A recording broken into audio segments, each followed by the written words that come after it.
I'm getting really late, but I have to stop and tell you guys something. It's 2025. Your year. Yes, yours. This, pretend like it's not there. You don't see it. I don't see it. It's my own doing because I didn't separate clothes the right way. So yeah, I ended up with this cool new design, tie dye. It's here also, but we are just going to pretend like it's part of the vibe. It's fine. If you've been coasting, waiting, or ignoring your potential, this is your sign. Let me give you 10 steps to absolutely crush it in 2025, while I also try to do something which is also important. So I hope you don't mind. First step, define the future you. I've been following this creator on Instagram. I'll try to put in her handle here. And she talks about something called the future you filter. Who do you want to be by the end of this year? What do you want to achieve?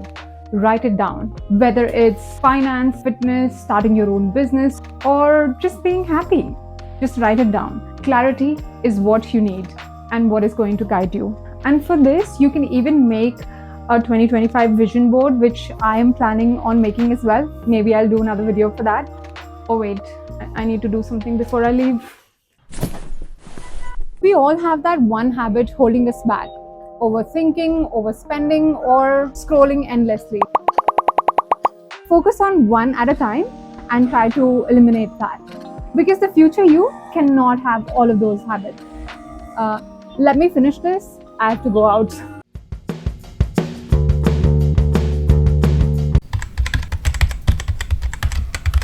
In 2025, we are prioritizing our health.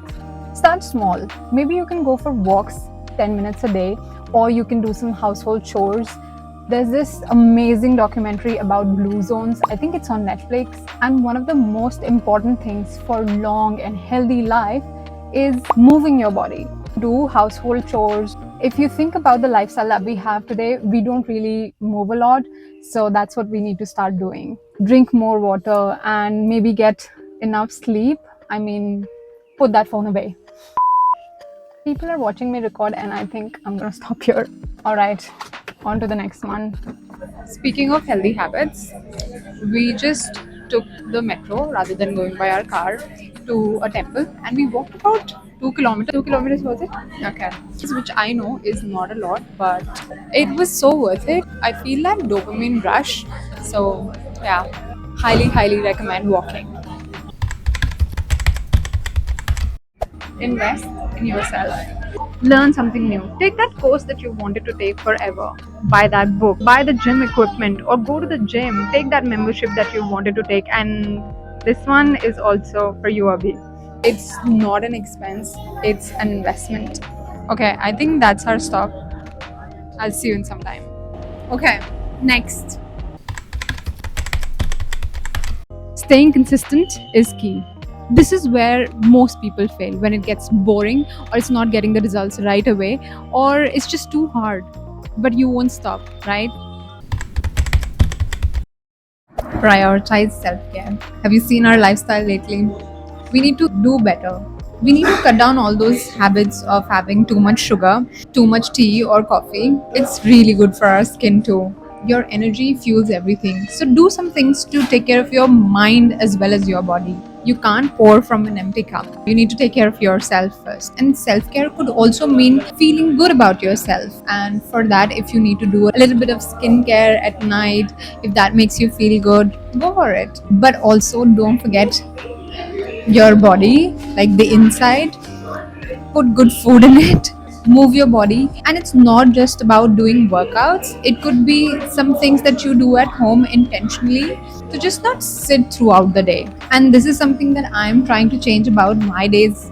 Tell me in the comments how you're doing. What are you doing to do some self-care? Okay, I know it's the next day. I got a little busy last night and couldn't film anymore. So let's get back on track. Here's the next thing that you are going to do in 2025 to level up. I think this is one of the most important things that you and I need to do. You can't deny the fact that our time, we don't really know where it's going. We are working most of the time, or in college, spending all of your time there, and then at home we're just too tired to do anything else. So we just endlessly scroll Instagram or Netflix binge or some other senseless things where we are actually not doing anything productive. So this is what you're going to do. The future you only is speaking to people who are talking about growth, where they're going to invest, what are they learning, what kind of things they're doing for their body, for their mind, to be a better self.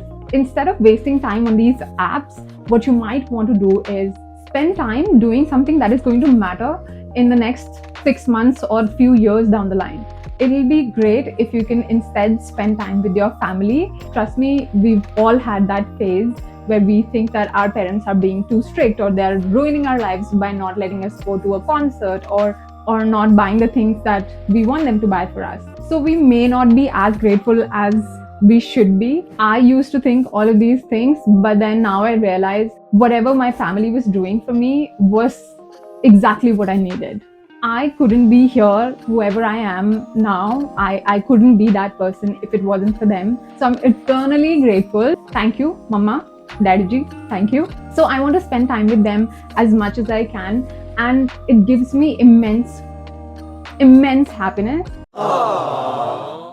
So I think if you try to have a deeper connection with your family, you're going to feel really good about yourself. It just helps you feel at peace that you have this support system. So try to do that as much as you can.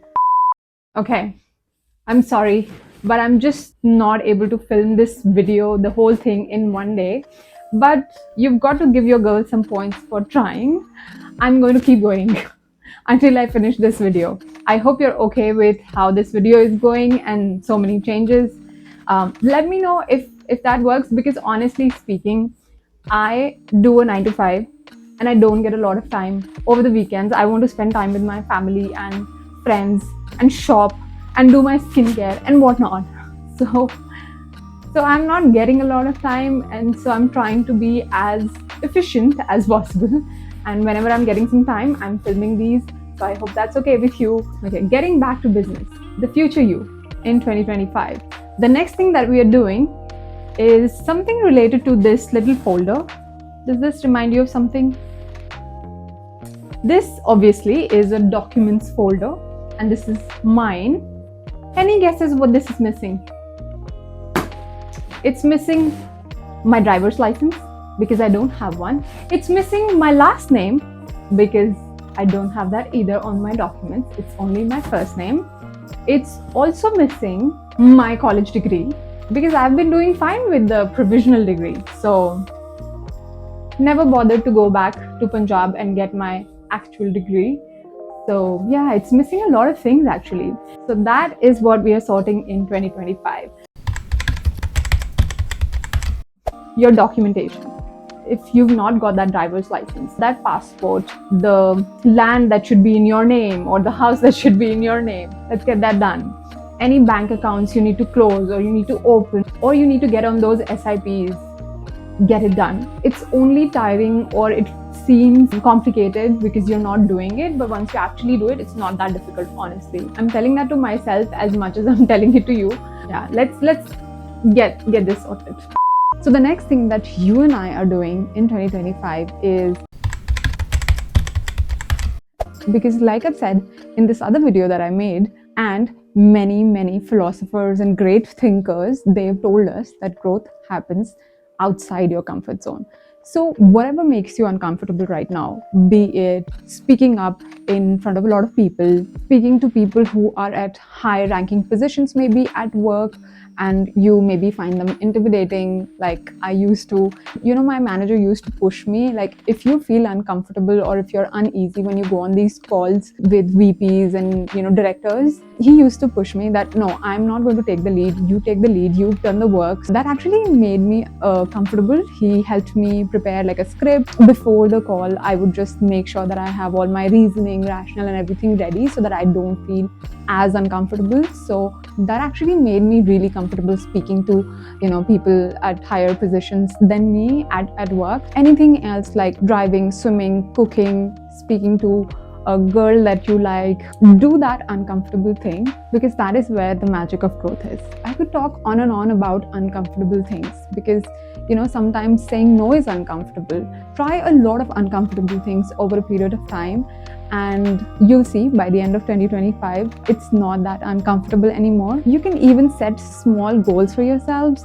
That way you can celebrate the small wins. It won't feel like a huge task. Being comfortable with uncomfortable, it's only a matter of experience. If you do the thing that you're uncomfortable with, you start to become comfortable with it. Another example that I want to give you is me editing videos. I used to hate DaVinci Resolve. I'm not crying, you're crying. Still not the biggest fan because I just don't know how to use it. And I know that it's a great tool, but I just don't know how to use it. I'm very uncomfortable editing videos on it. So I'm just trying to use it as much as I can, and I'm not running away from it. I hope that you do that too. Not use DaVinci Resolve, I mean, try things that make you uncomfortable. You get it. Give back and think sustainability. In this day and age, if we don't think about sustainability and we're just a part of the rat race and we're not doing anything for the community, for nature, for this planet, I think we're just wasting a life. This is something that is on my agenda this year. I may not be able to do the big things that would make a huge impact on the environment, but I want to do the little things that I can. I don't know a lot about sustainability, and that's something that I want to learn. I don't want to be a preacher here when I don't know much about sustainability. It's something on my list, but I definitely want to give back to society, do something that actually makes me feel good, because when you do something for someone, it makes you feel good as well. For that selfish joy, I want to do something for the community, for people who are less privileged, less fortunate. So hopefully you and I are able to do that this year. Think about the little things like switching off lights and fans whenever you're not using them. Time to time you should switch off your Wi-Fi also, because that will help in a lot of things. Carry a reusable bottle and bag. Whenever I go for shopping, I carry a huge bag, which really helps me not get those paper bags. So try to reduce that as much as you can whenever you're going for shopping. Switch off electronics when you're not in the room. For example, your AC, TV, fan, whatever. Choose public transport wherever you can rather than going by car. Maybe take the metro if you have that in your city. I've started to do that and it's actually fun, not that bad. Instead of using Ola or Uber, now I'm consciously making an effort to use my office shuttle, which is like carpool, and that really helps the environment as well, rather than you taking your own vehicle to work. If you can, carpool or use public transport. Supporting local businesses or small businesses, that really helps give back to the community. It's okay to buy things from maybe big supermarkets, but talking about food, if you're buying from a local market, you're really helping that person's family. Do that if you can. And the last thing that I can think of is use less water. If you're using a shower, don't let it keep running throughout. You don't know how much water you're wasting. I know some people have the habit of keeping the tap on while they're brushing. Please stop doing that. Humble request. With so much of social media presence nowadays, it's very easy to get into the habit of comparing yourself with people that you see on the screen. Thinking less of yourself, it makes you nitpick the little things that are actually very natural in our body, on our faces, or in our lives. We see this lifestyle of some influencers where they go to parties every now and then, they dress up and they go to events, they meet their friends every so often and they're posting reels about it, they're going to concerts, they're going to these other countries for vacations, and maybe you're watching that video while doing something at home or while at work, or you're watching that while you're doing dishes or cooking or doing something boring but important. And it's so easy to think, oh, I wish I had this life where I didn't have to do anything and I was just going around and I was having fun all the time. And then maybe we start feeling bad about what kind of life we are living. It can make you want that life so bad that you end up being miserable. You're not enjoying your present. You're just in this constant cycle of comparison. If you don't have certain things right now, that's absolutely fine. This is your journey. Things would happen for you and you will make them happen when it's your time, when you're ready for it, or in your own time. This life specifically has a path for you. and it doesn't have to match anybody else's. So it's absolutely fine if you see others doing whatever. If you are in a certain situation and you want to change that, think about it positively and not from a place of comparing, because that's a very negative feeling and it's not going to lead to anything good. I hope that that made sense. If you've hung out with me until now, you are a gem, and I would really love it if you subscribe and you hang out with me some more. Thank you so much for watching and spending time with me on my little corner of the internet. Hey, it would mean a lot to me if you could subscribe and share this video with someone that you think should level up. It's high time that they do. Hit that share button and subscribe. Don't forget that one.